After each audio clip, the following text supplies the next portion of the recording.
La liturgia di oggi ci offre 3 parole essenziali per la vita dell'Apostolo: confessione, persecuzione, preghiera.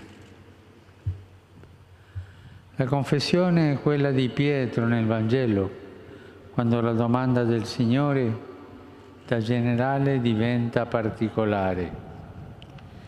Infatti Gesù dapprima chiede alla gente chi dice che sia il Figlio dell'uomo. Da questo sondaggio emerge da più parti che il popolo considera Gesù un profeta. E allora il Maestro pone ai discepoli la domanda davvero decisiva: ma voi chi dite che io sia?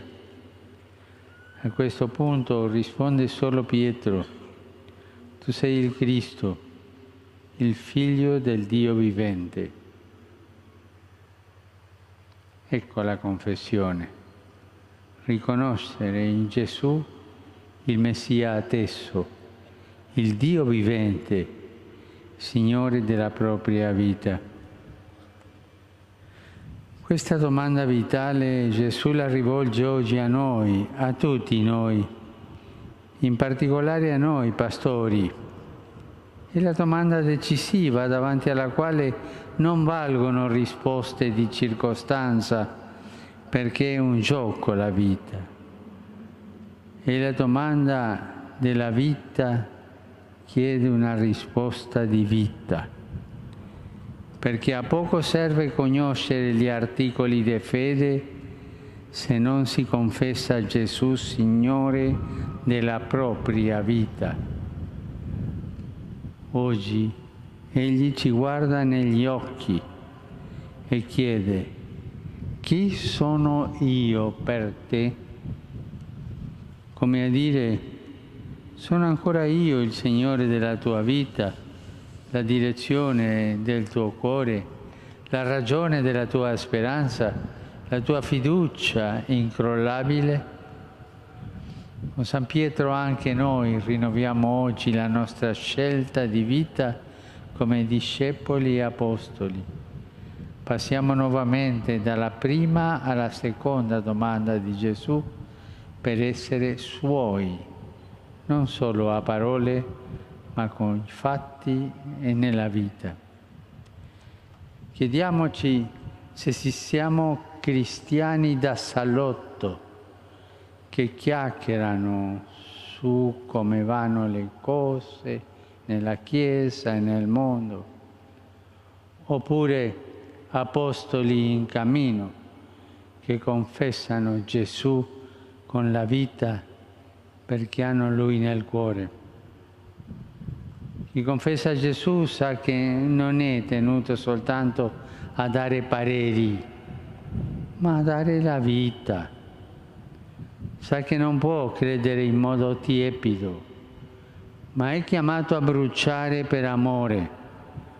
Sa che nella vita non può galleggiare o adagiarsi nel benessere, ma deve rischiare di prendere il largo, rilanciando ogni giorno nel dono di sé.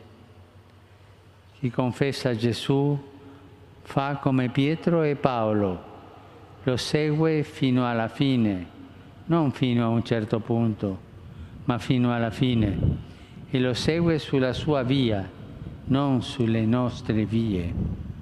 La sua via è la via della vita nuova, della gioia e della resurrezione, la via che passa anche attraverso la croce e le persecuzioni.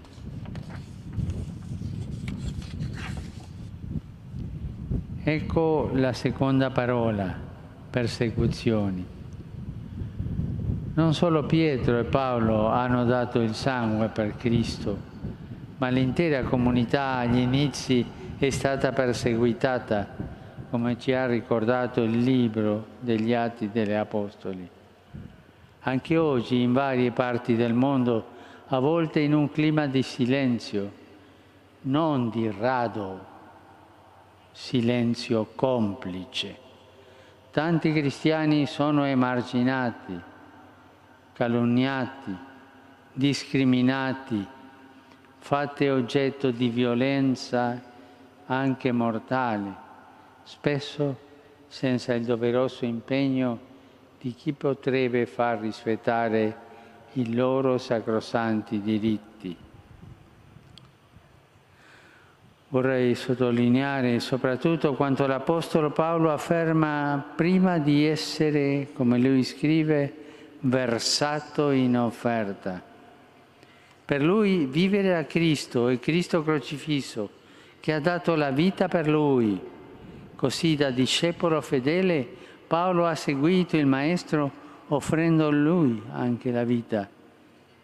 Senza la croce non c'è Cristo, ma senza la croce non c'è nemmeno il cristiano.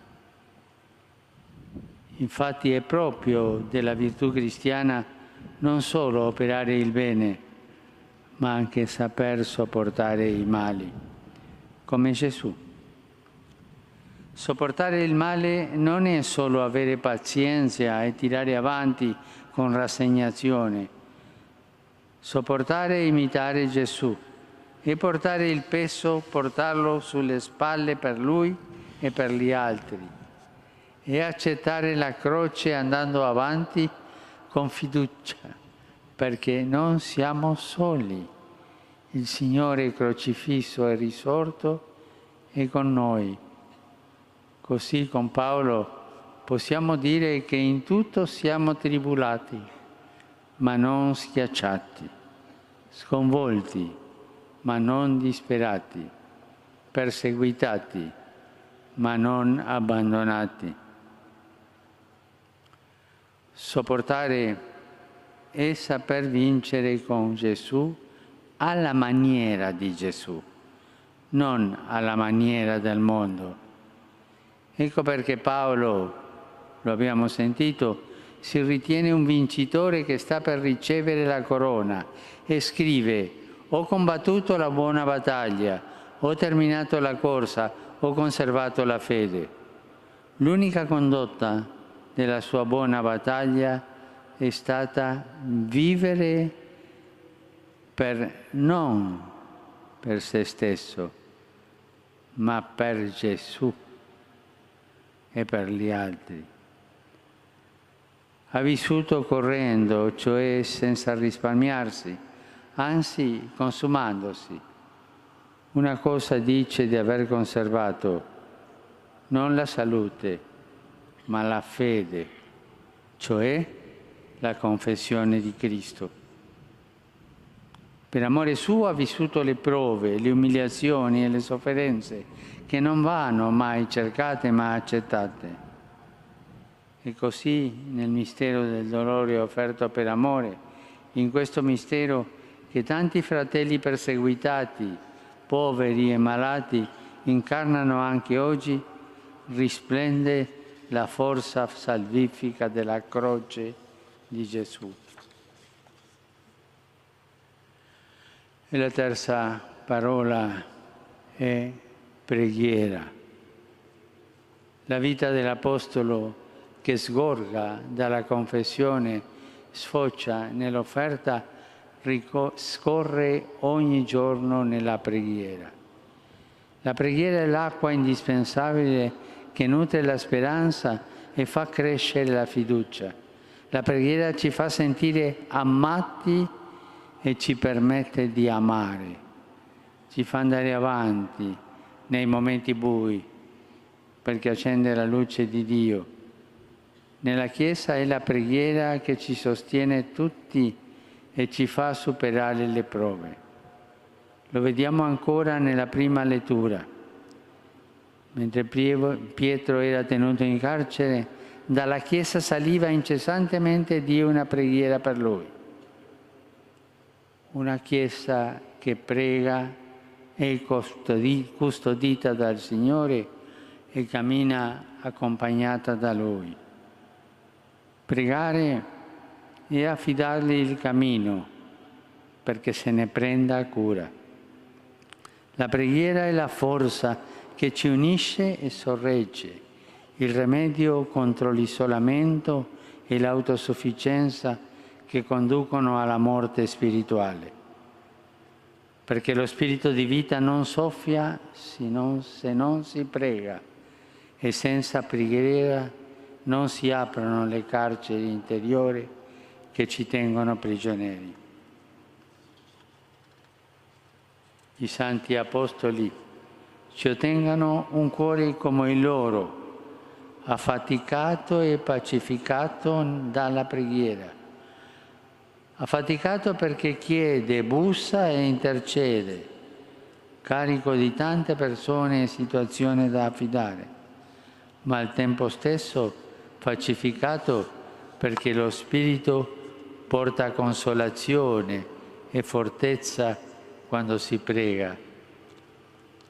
Quanto è urgente nella Chiesa avere maestri di preghiera, ma prima di tutto essere uomini e donne di preghiera, che vivono la preghiera.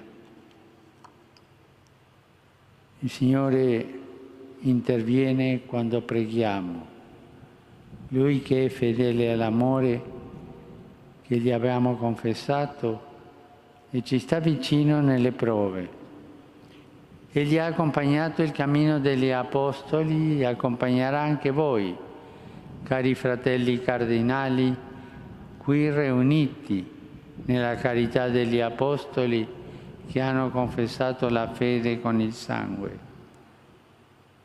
Sarà vicino anche voi, cari fratelli arcivescovi, che ricevendo il palio sarete confermati a vivere per il gregge, imitando il buon pastore che vi sostiene portandovi sulle spalle.